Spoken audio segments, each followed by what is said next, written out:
प्रिय दर्शकों, नमस्कार। एक बार फिर से उपस्थित हूं आप सबके सामने।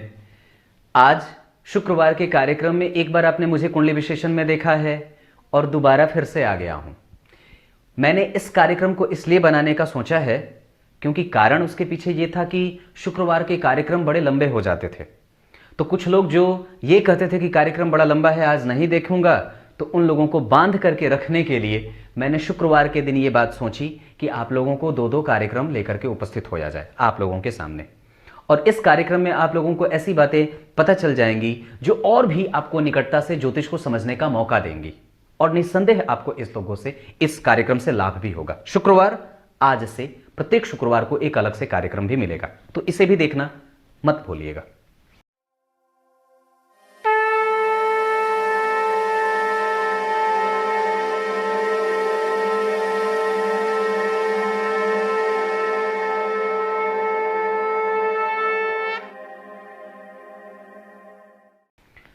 किमद्रुम को तो आप लोग जानते ही हैं। कई बार आप लोग डर जाते हैं।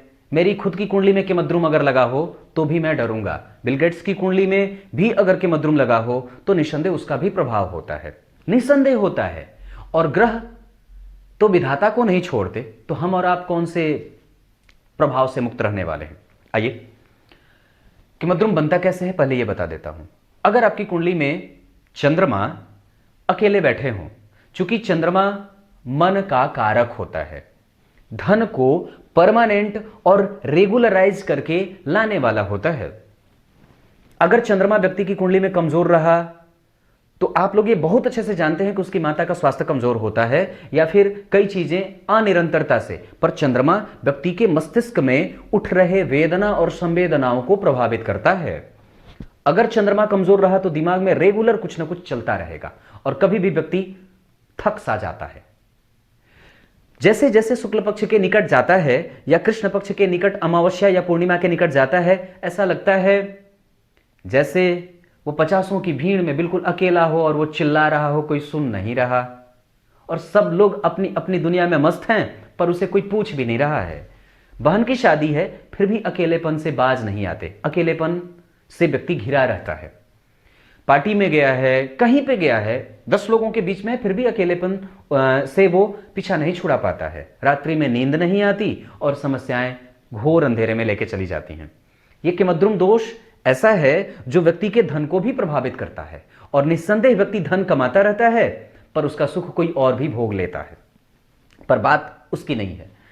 अगर व्यक्ति की कुंडली में किमद्रुम दोष ना भी बन रहा हो और अगर चंद्रमा नीच के होकर के बैठे हों, तो चूंकि चंद्रमा एक ऐसा ग्रह है जो बड़ा महत्वपूर्ण रोल प्ले करता है हमारी कुंडली में, मन को, स्वभाव को, स्वास्थ्य को, धन को, इमोशन को, व्यक्ति के विचारों को, व्यक्ति के दिमाग में कैसे विचार आते हैं, बुरे, अच्छे या फिर डरावने, ये सब चंद्रमा पे नियंत्रित होता है। नशों का कारक, नशों में बहने वाले रक्त की समस्याओं से संबंधित समस्या, इन सब चीजों को चंद्रमा रेगुलेट करते हैं। सफेद चीजों को देखने का, प्राकृतिक दृश्यों को देखने का, इन सब चीजों पे चंद्रमा का दर्शन हो जाता है। तो बात जो है कि अगर आपकी कुंडली में चंद्रमा, जैसे मैंने यहां वृषभ लग्न की कुंडली बनाई है और चंद्रमा को यहां बिल्कुल खराब बना दिया है, नीच का, तो अब तो चंद्रमा खराब हो गए क्योंकि उनके आगे कोई ग्रह नहीं है और पीछे कोई ग्रह नहीं है, क्योंकि केतु तो होते हुए भी किमद्रुम दोष लगा देते हैं।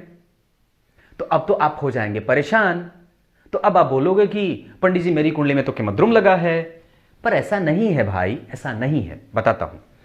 यहां से चंद्रमा के ऊपर मंगल की दृष्टि पड़ी जो मित्र की राशि में बैठे हैं। बात मंगल की नहीं हो रही है, सिर्फ चंद्रमा की हो रही है। चंद्रमा नीच के हैं पर उनका नीचत्व भंग मंगल ने करा, तो एक ग्रह मंगल ने देखा। दूसरी, सूर्य और बुध दोनों बुद्धादित्य योग लग्न में लगा रहे हैं, तो चंद्रमा के जो निगेटिव तत्व में कमी, जो निगेटिविटी बढ़ रही थी, उसमें सूर्य और बुध के प्रभावों में मजबूती मिल जाती है, जिसके कारण व्यक्ति के चंद्रमा के जितने भी निगेटिव पक्ष बन रहे थे, उसकी कमजोरी बन रही थी, वो अब मजबूत हो गई। और एक बात बताता हूं, यहां से राहु और केतु जितनी निगेटिविटी चंद्रमा को देने वाले हैं घेर करके, और गुरु की दृष्टि पड़ जाने से चंद्रमा का प्रभाव जो निगेटिव था, जो कमजोर था, जिस तरीके से चंद्रमा ने जातक को परेशान किया था, उसके प्रभावों को गुरु कमजोर करेंगे और उसमें सकारात्मक माहौल भी लाने वाले बनेंगे।